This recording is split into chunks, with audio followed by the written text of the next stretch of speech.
National testing agency NEET NET పరీక్షలకు care ఆఫ్గా ఉండే ఈ సంస్థ ఇప్పుడు కాంట్రవర్సీలకు కేంద్రంగా మారింది.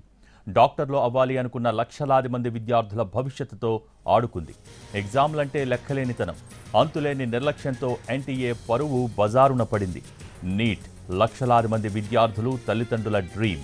కెరీర్ను పణంగా పెట్టి లక్షలు ధారపోసి ఈ ఎగ్జామ్ కోసం ప్రిపేర్ అవుతూ ఉంటారు విద్యార్థులు. మంచి మార్కులు సాధించాలని రాత్రింబవళ్లు కష్టపడుతూ ఉంటారు. ఇందులో ప్రతి మార్క్ ఇంపార్టెంటే. ఒక్క మార్కు జీవితాన్నే మార్చేస్తుంది. ఇంతటి ప్రతిష్టాత్మక పరీక్షలో నేషనల్ టెస్టింగ్ ఏజెన్సీ దారుణంగా వ్యవహరించింది. పరీక్ష పేపర్ ఆలస్యంగా ఇచ్చారన్న కారణం చూపి 1400 మంది విద్యార్థులకు గ్రేస్ మార్కులు ఇచ్చేసింది. దీనిపై విద్యార్థులు న్యాయ పోరాటం చేస్తుండగా మరో దారుణమైన విషయం వెలుగులోకొచ్చింది. నీట్ పేపర్ లీక్ అయినట్టు తెలిసింది. ఎగ్జామ్కు 24 గంటల ముందే కొన్ని టెలిగ్రామ్ ఛానల్స్కు నీట్ పేపర్ అమ్ముకున్నారని నిర్ధారణ అయింది.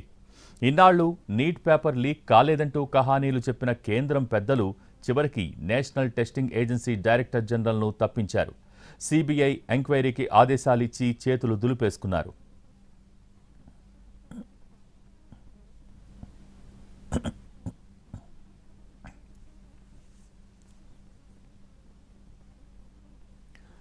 ఎన్టీఏ నిర్వహించిన నీట్ ఎగ్జామ్ గందరగోళంగా మారటంతో యూజీసీ నెట్ పరీక్ష సైతం వాయిదా వేయాల్సి వచ్చింది.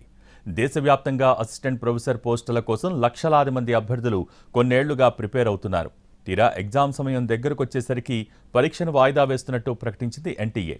నీట్ ఎగ్జామ్ 24 లక్షల మంది విద్యార్థులు రాస్తే నెట్ కోసం 11 లక్షల మంది అభ్యర్థులు దరఖాస్తు చేసుకున్నారు.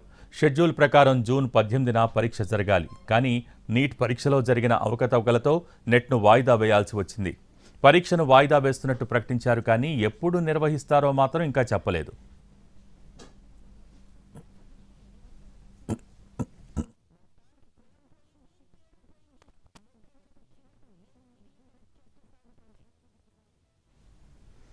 ఎన్టీఏ తీరుపై దేశవ్యాప్తంగా నిరసనలు వెల్లువెత్తాయి. విద్యార్థులు రోడ్లెక్కారు. దేశవ్యాప్తంగా ఆందోళనలు నిర్వహించారు. దీంతో ఆదివారం జరగాల్సిన నీట్ పీజీ పరీక్ష ఉంటుందా లేదా అన్న అనుమానాలు రేకెత్తాయి. అంతా ఊహించినట్టే నీట్ పీజీ పరీక్షను వాయిదా వేస్తున్నట్టు కేంద్ర ఆరోగ్య శాఖ ప్రకటించింది. అది కూడా జస్ట్ 24 గంటల ముందు తెలిపింది. నీట్ పరీక్ష గందరగోళం తర్వాత వాయిదా పడ్డ రెండో పరీక్ష ఇది.